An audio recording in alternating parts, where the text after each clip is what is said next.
questions? I had a question about the lithium reagent. Okay. I just didn't know where you got all the hydrogen stuff. Okay. I can talk about that. What other?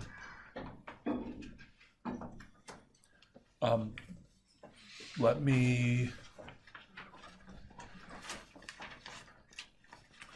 first so the problems, the practice problems or the quiz problems that are due on Friday.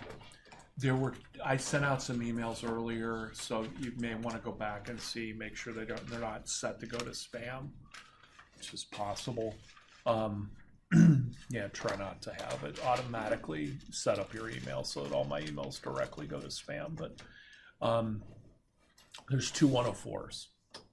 So the first 104 that's in the scheme, ignore that. So I sent an email out earlier, but so just do the second 104 that's part of the question. There is an F in one of the sequences. There's no F, so just write an F next to the problem that it should be. I could have gone back and reprint it, but there's no sense in that. And for the last couple of problems, there may be more than one possible product, but I didn't say to double bubble if there was, so you can just choose the major product. It's like the last set of reactions. So if you got one of them, I have this coded so that there's multiple answers on some of these. And when you get it back, we can always go over it and I can modify if necessary, depending on how you answer. Some of these problems, there are multiple answers simply because it depends on how you approach the problem. And that's okay, because if you're discussing with others, the discussion is good. Right? If you're like, well, I think this, great. There is a correct answer or answers, but and that's going to go in as a quiz. Most quizzes will be 10 to 15 points. This will be 10 to 15. This will be 100. This will be 14.3 points when it's all said and done. So in other words, we get divided by 10, because Canvas doesn't like one quiz at 140 points and all the rest of the quizzes at 10. Because then if it goes to drop anything, it will drop like the 140. It'll drop whatever the lowest percentage is, but it doesn't work well. So everything is pretty much rated to 10 to 15 points a piece, just so you know. So if you're like, I'm losing points, you're losing tenths points at this point. But the whole idea here was to review and to get a lot of what has escaped here back in, or if you didn't have me before, to get us on the same level of terminology. Okay. And if you have any questions, you can put those on Piazza. I won't give you the direct answer, but I can give hints, or come and see me. So those will be due on Friday, and I actually just want the scantrons, so you don't have to staple everything together. Okay, lithium aluminum hydride and sodium borohydride. So what those reagents are sources of H minus. So if I wrote BH4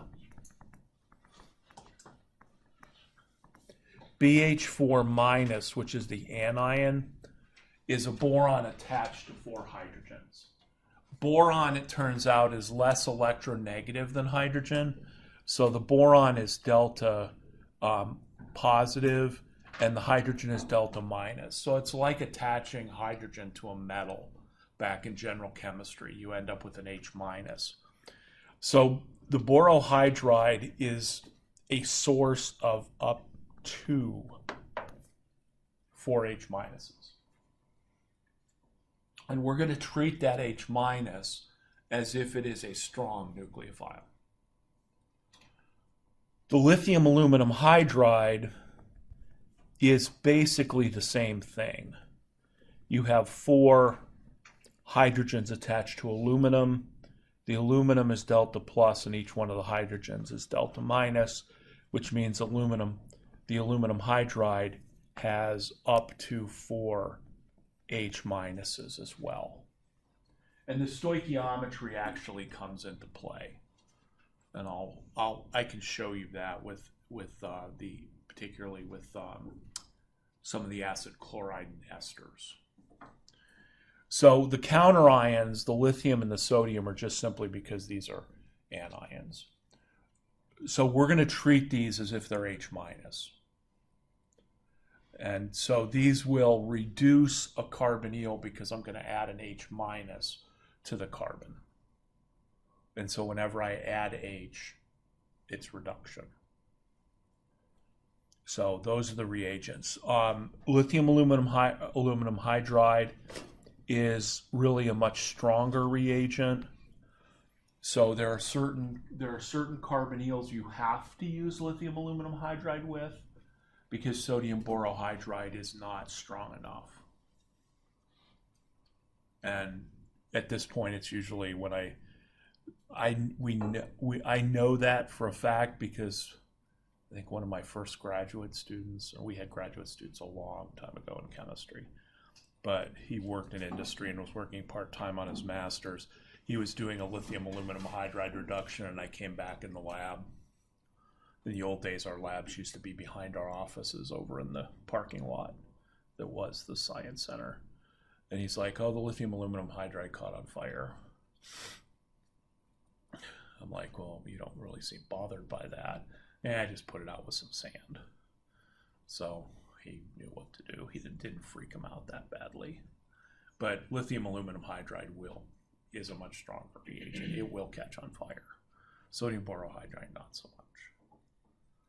And you can't use water because then you form hydrogen gas. This H minus becomes hydrogen gas, and then the small fire gets huge if you try and put it out with water. So he was well seasoned, so he knew just to throw some sand on it and put it out. So that's how we know that lithium aluminum hydride is much, much stronger than sodium borohydride. So initially they'll be interchangeable, but that's what they are as H minus.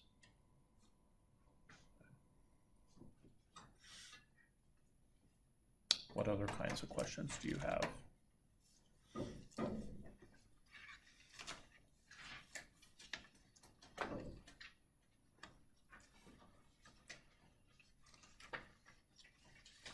Could you just do an example?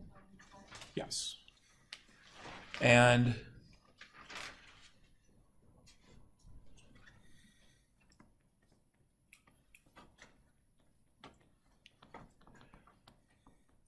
so the point of today's reactions is these are new ways to prepare alcohols. Okay, the review methods for producing alcohols are the ones that I gave you the other day on the handout. I've given you more problems here, but the first set of problems is actually a review of that. So you could probably use those if you're making your cards or your sheets, but you can also use these as additional problems. I guess the advantage is on the back, there's actually the reagents to match up with. But the new ways to make alcohols, the first one is the classical Grignard method, or to reduce carbonyls. So if I wanted to turn this aldehyde into an alcohol, what I would do is I would treat it with sodium borohydride or lithium aluminum hydride, although lithium aluminum hydride is overkill. Sometimes they say ketones and aldehydes, you have to use lithium aluminum hydride. There's only really one thing you have to use lithium aluminum hydride for, and we'll talk about that later. So if you take an aldehyde and you reduce it with sodium borohydride, the way we're going to think about this mechanism is sodium borohydride is H minus. Now, when we had, if I want to do some review here,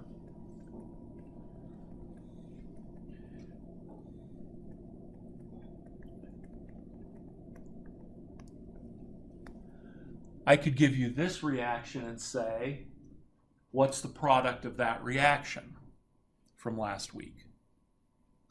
So we have an alkynyl anion and we have a carbonyl. What does the alkynyl anion do?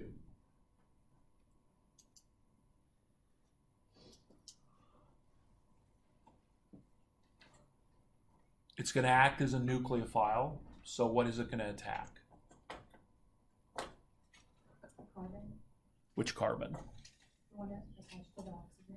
So it's going to attack the carbonyl carbon because the carbonyl carbon is delta positive. So as a nucleophile, the C minus needs to attack that carbonyl. So last week we saw that the C minus is going to come in, add to the carbonyl, and then the pair of electrons has to go to the oxygen, which is great because otherwise I'd get 5 bonds to the carbon, and the oxygen is more electronegative than carbon, so it'll take the electrons with no problems. If it does that, then we end up with adding the C minus to the carbon. We end up with an O minus with our C triple bond C group here. And so then we end up with this alkoxide. Okay, this is what we did last week. The reason that we did this last week was this was sort of foreshadowing everything we do today. Because what we're doing today is we're adding a negative nucleophile to the carbonyl. That's all we're doing.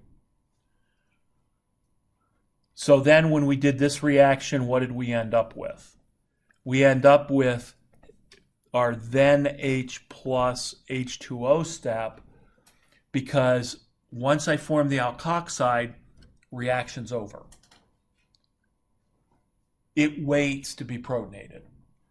If I would have added the H plus in with this whole mixture, the H plus would have protonated the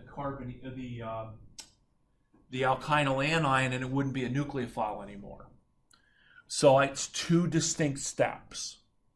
You add the alkynyl anion to the carbonyl, then protonate it with the H plus, and then that would have given me the final product, which would have been this alcohol.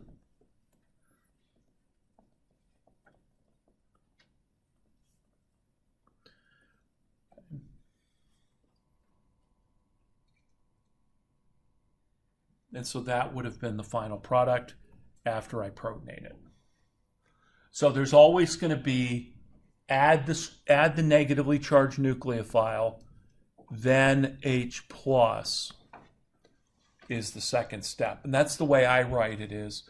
Sometimes you'll see a 1 with the reagent and a 2 H plus H2O. You can probably see that in the book. Okay, so why did I just go back through that? Because I'm going to do the same thing here.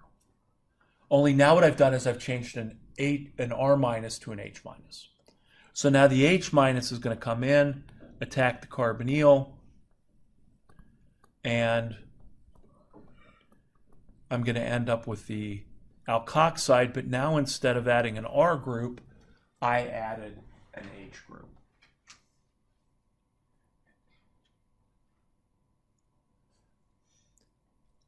And so this reaction's now over.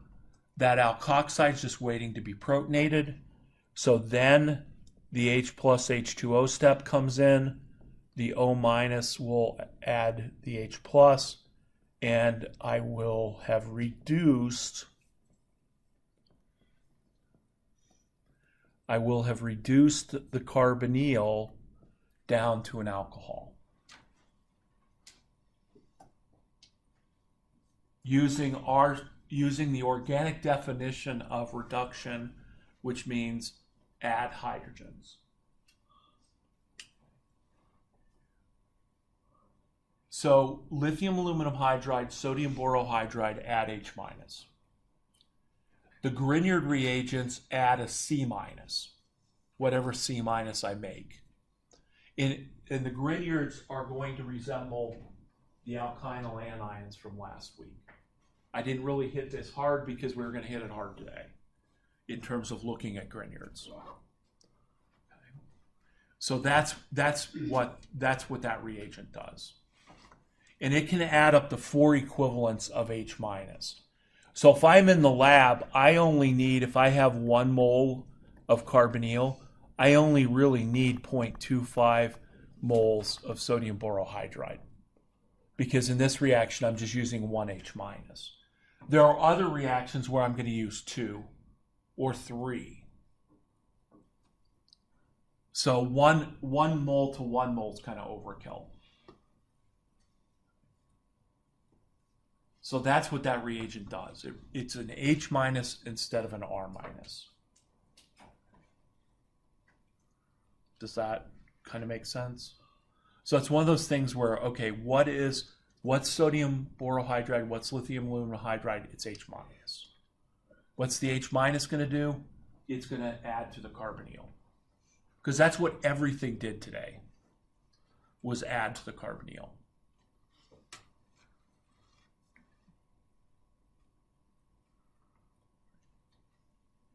What else?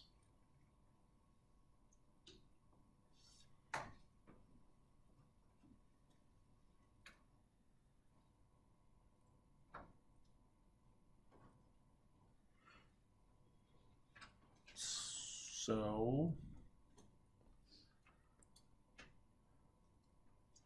if I was to give you a quiz on Friday, at the beginning of class, it's going to be over the reactions that we talk about today. Now, seemed like there were a lot of reactions, right? Because they said, well, Grignards. Okay. Grignards are the way we make C minus. Just to kind of fill in sort of a, if we're thinking about wanting to do this reaction, I need a strong nucleophile. So my strong nucleophiles right now are going to be C minus and H minus. Where did the C minus come from? Could have come from an alkynyl anion like it did last week, or it comes from a Grignard. If C minus is the strongest base that we have, the question is, how do I deprotonate a CH bond to make a C minus? Right? Because we make O minuses and N minuses by simply using a strong base like we did last week. How do you make a C triple bond C minus? Use a stronger base, NH2 minus. How do you make NH2 minus? Well, you'd have to figure out some way to deprotonate a nitrogen. Well, how do you deprotonate a nitrogen? What's next on the periodic table? C minus. But how do you make a C minus? What's stronger than a C minus? Nothing. So we have to make the C minus using the Grignard or organolithium reagents. So what people found was, and they started this with sodium, was they found that if you took a halogen and you reacted it with a metal like magnesium or lithium. Lithium is easier to see to begin with, although most people didn't use lithium to begin with, they used sodium. But if you do this reaction, what happens is that your alkyl halide will react with a lithium metal or a sodium metal. Historically, Grignard wasn't the first person really to make these compounds. He just gets all the credit. He modified what's called a Barbier reaction. This is part of my PhD thesis work, was on organolithium compounds. So sadly, I could talk about that all day, or a good chunk of the day. So they started with sodium, and what happens is that when you add an alkyl halide to a lithium metal, what happens is, if you think of this carbon-bromine bond as being made up of 2 electrons, which it is, we now have what's called a single electron transfer reaction, which basically we rearrange the atoms like this. We basically give carbon now 2 electrons. Lithium has lost its. So it becomes lithium plus, and then there's a Br minus, which basically means that the stoichiometry in this is such that I need 2 lithiums. So if you think about rearranging these atoms, what happens is lithium gives 1 electron to the bromine to form lithium bromide. The other lithium gives its unpaired electron to the C to form C minus. So the stoichiometry is always 2 to 1. I never write it 2 to 1. I just write the reagents. Stoichiometry is not something I'm particularly interested in. I'm more interested in the reagents, but that's how we rearrange the atoms, or rearrange the electrons to make a C minus. So once you know you can do that, you can make these kinds of C minus compounds all day long.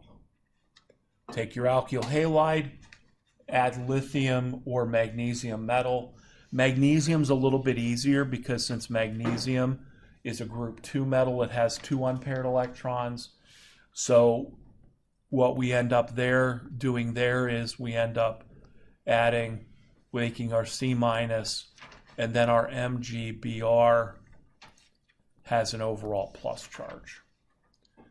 So whether it's a Grignard reagent with a C minus MgBr plus, or a C minus with a lithium plus, that's the counter ion to this.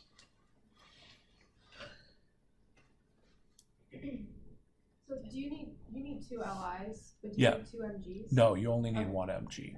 Because basically the point I'm trying to make here is you need these 2 unpaired electrons to make both a Br minus and a C minus. Magnesium makes both of them. But in the end, it's Mg2 plus, it's Br1 minus, so overall this is still MgBr plus. It's got a net plus charge. So what we do is we ignore the counter ion and we just say, I made a C minus. Now, do these react the same? Yes, for this class. Which means they don't if we went beyond the scope of this course. And they have interesting and cool structures, which is partially what I did in graduate school and postdoc and have done some here, is determine the structures of these, because they're not simple. And if they're not simple structures, then how do they react? Because we write them on paper like this, but that's a tale for another time or never. So that's what we're making is the C minus. So we're going to treat an MgBr plus the same as a lithium, which would be the same as a sodium or a potassium or a cesium. So we make the C minus. So you want to make a CH3 minus, take methyl bromide, react it with lithium metal, and you will make a CH3 minus Li plus. And of interest is the CH3 minus. So if you want to make any anion, all you do is put the bromine where you want it, react it with lithium or magnesium metal, and where the bromine was now becomes a C minus. Wouldn't you have to put 2 lithium? Yes, and that's what I'm saying. Okay. I usually don't bother with stoichiometry. But yes, it would be 2. And then over here, to complete that, because you're like, it's 2 lithiums, where'd the other lithium go? It went there. And then that precipitates out of the solution as lithium bromide. Although that does strange things that I've never figured out. Because if you're going to look at the structures of these, we use lithium metal. But lithium is both isotope of 6 and 7. Lithium 6 is really good with NMR that you're learning, and you can do other elements in NMR other than just hydrogen and carbon. Lithium 6 is really good for NMR, so you have to buy lithium 6 metal that's been enriched at Oak Ridge as part of the nuclear weapons program, and then you have to sign all this paperwork. Or you just do what I did, which is sign it once, and then when your PhD advisor retires, you say, can you just send me that? So then I get a paid can which I thought was full of every piece of lithium in the lab. I'm like, how am I going to sort this out? But he just put them in like 4 layers of cans. It was like Russian nesting dolls to get my 20 grams of lithium that I could use to make compounds. So then you just take and react these together, and then you get a purple lithium bromide. No one knows why it's purple, including me. I asked somebody, and they were like going to give me a theoretical thing, but then they like, no, that doesn't make any sense. So that's one unanswered question that nobody cares about, is why you get purple lithium bromide. But you basically pick where the bromine is, you'll make a C-. So if we can make Grignards like this with a C-, we already know how to make an H-, and we know how to make a C triple bond C-. So if we have any of those reagents, any of those nucleophiles, then the question is, what do we do with it? We add it to a carbonyl. So all the reactions that are in today's set can be boiled down to reacting an R- with a carbonyl.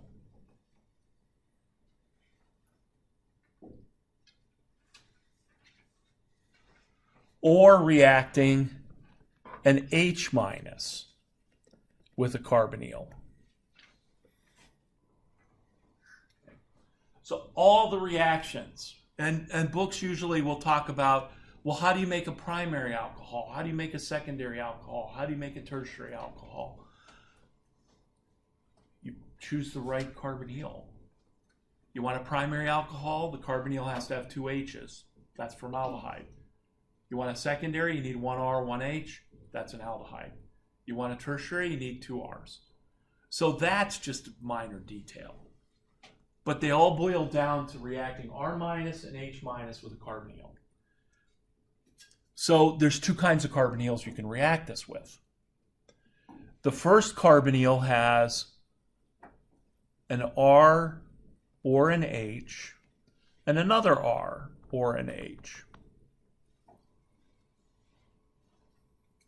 And then the other carbonyl that you can react it with has an R on one side and either an OR group on the other side or a Cl on the other side. So in the reactions for today, basically we have 2 nucleophiles that we can add to 3 or 4 different carbonyls. So either RR, RH, HH, ROH, RCl. This is called an ester, and this is called an carboxylic acid chloride. These 2 react differently than a normal ketone aldehyde, which would be whether it's an R and an H. So we can summarize all those reactions down into 2 mechanisms with R and H- acting the same. And that's what is the overall thing that I want to stress for this reaction, is you can boil this down to 2 different mechanisms. And R and H- are going to react the same. So we did the mechanism for reacting a CH- with a aldehyde. If I come down here, it's going to be the same mechanism, only let's say I use specifically, let's use a CH3-. I'm going to add a CH3- to a ketone. Okay. Now, it doesn't matter what the R group is here. It doesn't matter what the R group is here.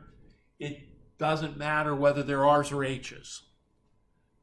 The critical part is these can be either an R or an H on either side. So that means a ketone or an aldehyde. When you react a C- or an H- with a carbonyl that is an aldehyde or a ketone, First step is always the same. The C minus comes in, attacks the carbonyl, and we form the alkoxide. So I'm going to get an O minus with the CH3 over here, and then I will get the third CH3 there.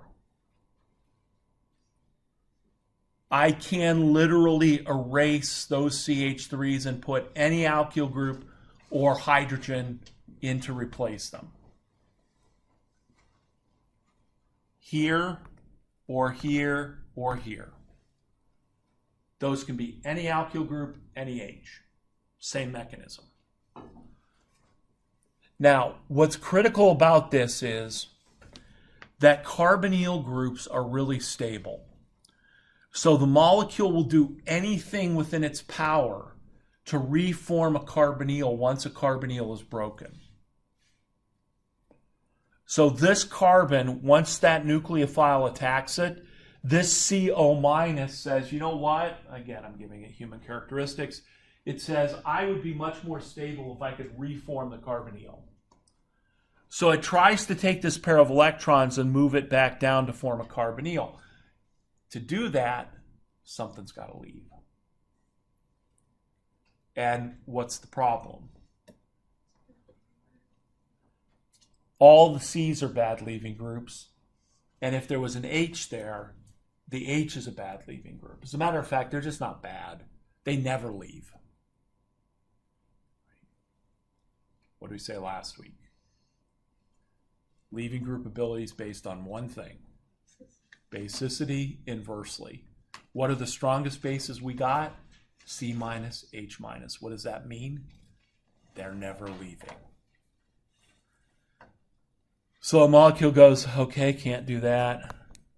That just hangs out and waits for an H plus to come in. So then we add an H plus to the reaction and we make our alcohol. So this is a straightforward Grignard reaction. Whenever I'm using C or H minus as a nucleophile and I'm reacting it with a carbonyl that's either an aldehyde or a ketone, I'm going to end up with the appropriate alcohol over here. And again, if they make a big deal about, well, I want to make this a primary alcohol. Okay, make these two group H's so that you're adding an R and then end up with a CH2OH. If you want a ketone, make 1R, 1A, or 1R, 1H will make the aldehyde will make a secondary alcohol. Okay.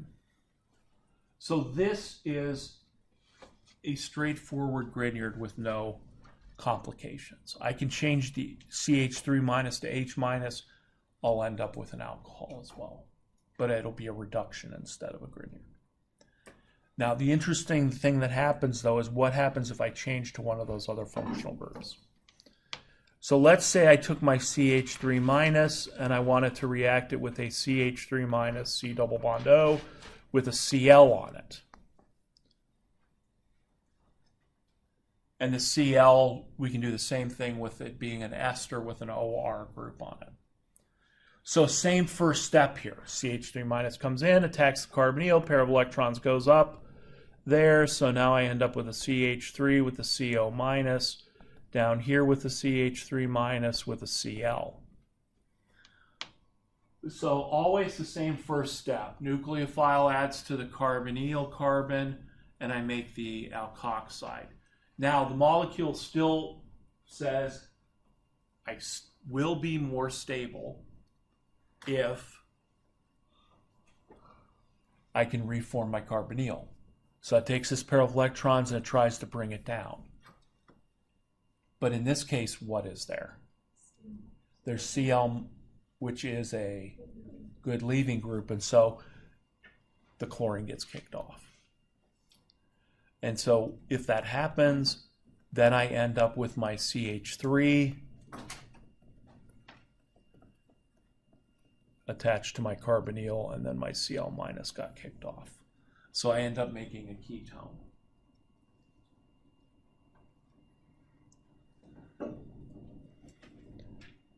So when you change the second H or R group to something that can leave, like a chloride, it will. Okay. Does everybody see that? So what I've done is I've changed the mechanism by using a different kind of carbonyl. Okay, here's the problem. The problem is if I add one equivalent of Grignard to one equivalent of carboxylic acid chloride, the problem is I'm going to get a mixture of a whole bunch of products. Because what's going to happen is that when the sum of the Grignard reacts with the carbonyl to make ultimately this compound, what happens to that compound? It could be attacked by the Grignard. So one equivalent isn't just going to say, oh, well, wait, we have to wait until all of this is formed. No, once this is formed, if there's any Grignard there, it can react. So I would end up getting a mixture of different products. So what we typically do is say, you know what? I'll add 2 of those. I'll just add excess. So then what happens? Then what happens is the second equivalent of CH3 minus comes in, and there's plenty to go around. So the CH3 minus comes in, adds to my freshly formed ketone, and now I end up making the alkoxide. But now what I've ended up doing is I've ended up adding now 2 of the groups came from the Grignard. So after the ketone reacts with the CH3, which is just a normal Grignard reaction with the ketone, then again the carbonyl says I'd like to bring the pair of electrons down. Oh, there's nothing to leave. I'm stuck. I'll just wait and be protonated. So then we throw in the H+, and when we throw in the H+, we end up with, in this case, we end up with tertiary butyl alcohol. But again, 2 of the, in this case, when you react a carboxylic acid chloride with a Grignard, number 1, the telltale sign will be you had 2 Grignards. And you'll end up with 2 of the groups being the same. So if I wanted to make a tertiary alcohol with 2 ethyl groups, just use 2 equivalents of the ethyl Grignard. The same thing happens when you have an OR group there. So whether this is a Cl or this is an OR group, you end up with the same mechanism.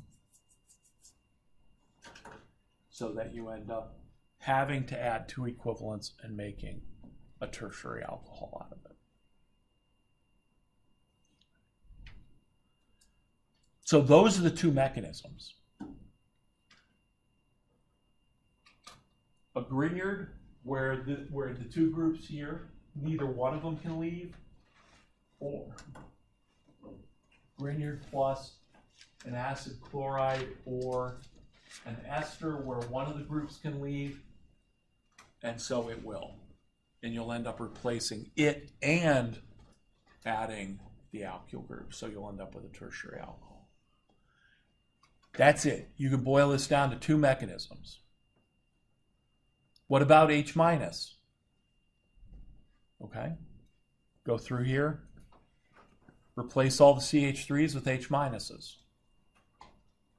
But wait, I need 2. Remember, sodium borohydride and lithium aluminum hydride have up to 4. So if you took an acid chloride and you added lithium aluminum hydride to it, you add 2 H's and reduce it down. So really, these 2 mechanisms summarize all of the reactions for today, I think.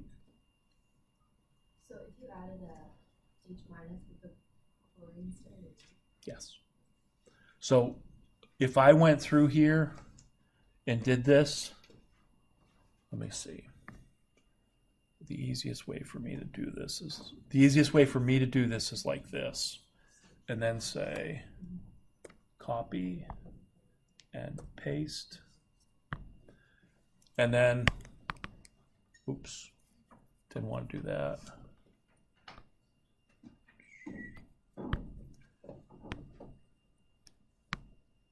Oh, copy and paste does not let me erase. Oh, that's right. And it's technically a Monday morning.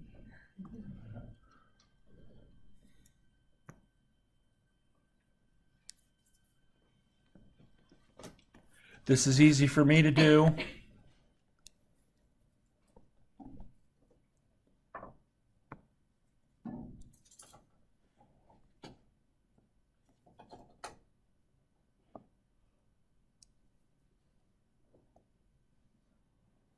Oops, sorry.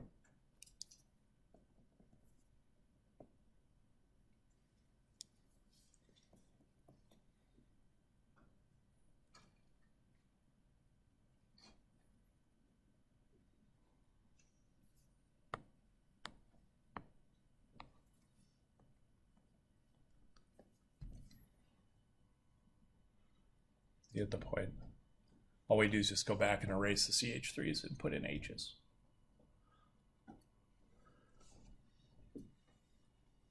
So I'm trying to be general here, but be specific. So it's not just an R minus or an H minus, but that's literally what we would do. We would just go back and replace the CH3 minus with an H minus.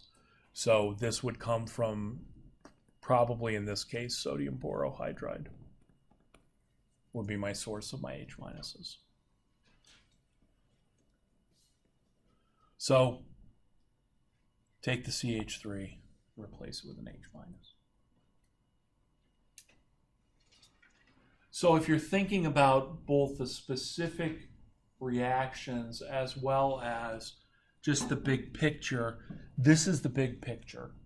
The big picture is it doesn't matter whether this is H minus or a C minus. You've got two choices here, two non-leavable groups or one group that can leave.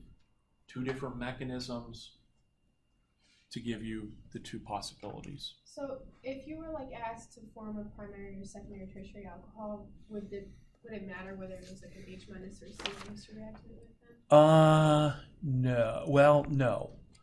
So on these problems, let's say that, because I've given you in part number 3, I've given you, okay, give a Grignard reagent and a carbonyl that would produce the following. Let's broaden it out and say, make this using either a Grignard or a lithium aluminum hydride or sodium borohydride. Let's choose 20. So number 20 here would say, how do you make this alcohol? So how would I make that alcohol from either using a Grignard or a reduction? Now the trick here is what was the CO bond originally? Originally the CO bond of the alcohol was a CO double bond.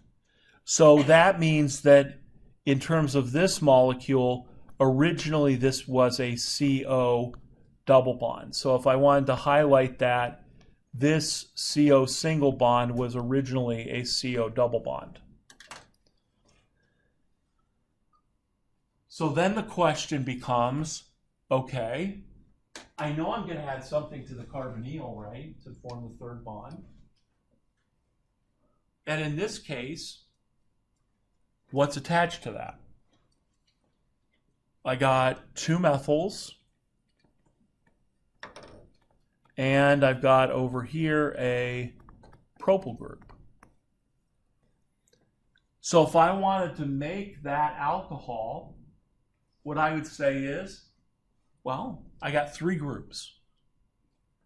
2 of them were on the carbonyl originally, and the one I added is a Grignard. So which one do you want to add as a Grignard? Let's add CH3 minus as the Grignard. And so what would the original carbonyl have been? Well, what I'm saying is here that I'm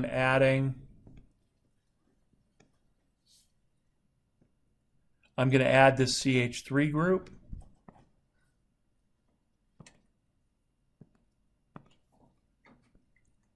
So let's call it that CH3 group. So what's left over?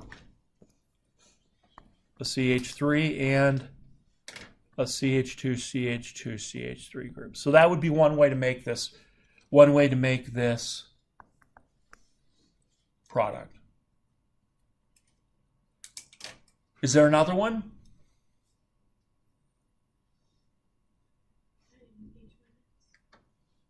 Well, I chose the wrong one. There's no way to do this with an H minus. But let me do another one to show you the H minus. But is there another way to do another Grignard I could use? Sure. Let's just use a different, let's say, okay, how about the 2 groups that were on the carbonyl originally were methyl groups? And then what kind of Grignard am I adding?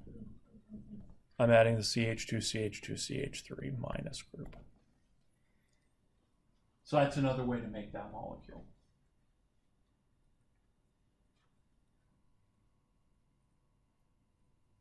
Is there a third way to make this?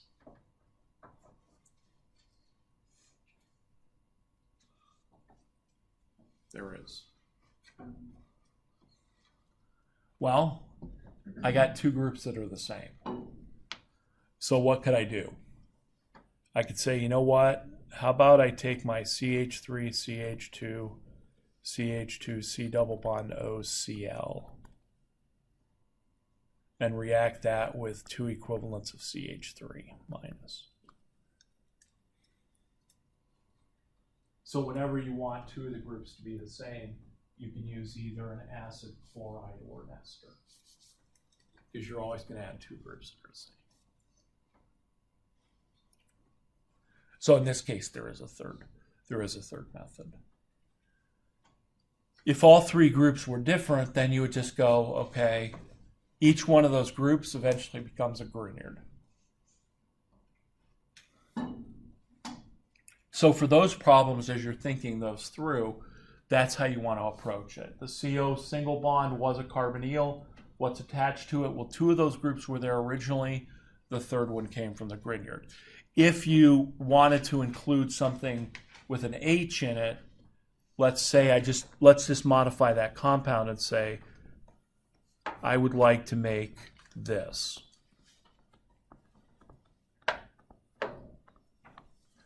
How many different ways are there to make that using Grignards or reductions? Now I have the CH. So you would go through the same thing, and actually what I would do is erase the H there, and I would bring it down here, so now I see all 3 groups. So I say, okay, how about I start with taking this carbonyl with the ethyl and the methyl group, and I add sodium borohydride to it.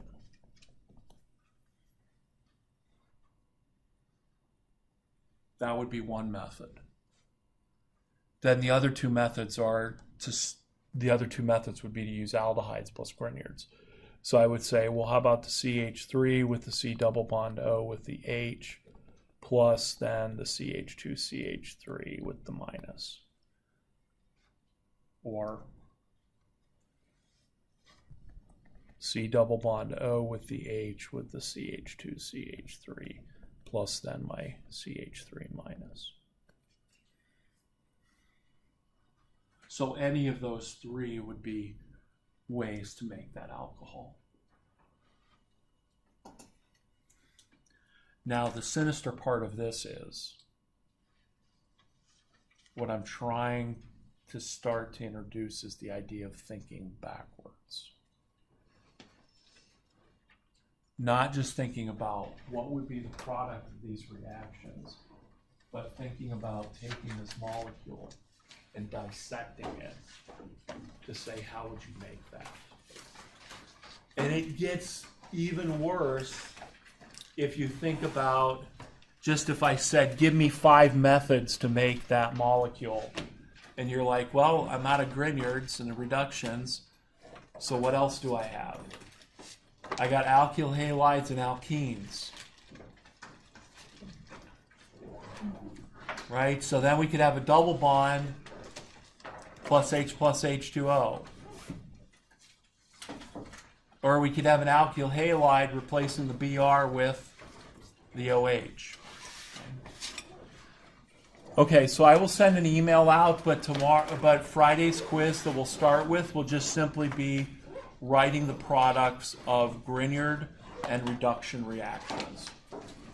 So if you want practice problems, Roman numeral number 2 would be those would be the kind of problems I would ask you to write the products of.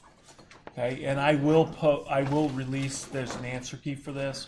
I will release that so that you have it. Only problem Roman numeral number 2, not this, but just Roman numeral number 2, and I'll confirm that by email. If you have any questions, put them on Piazza, come see me, email me. And the same thing goes for the problems that are due on Friday.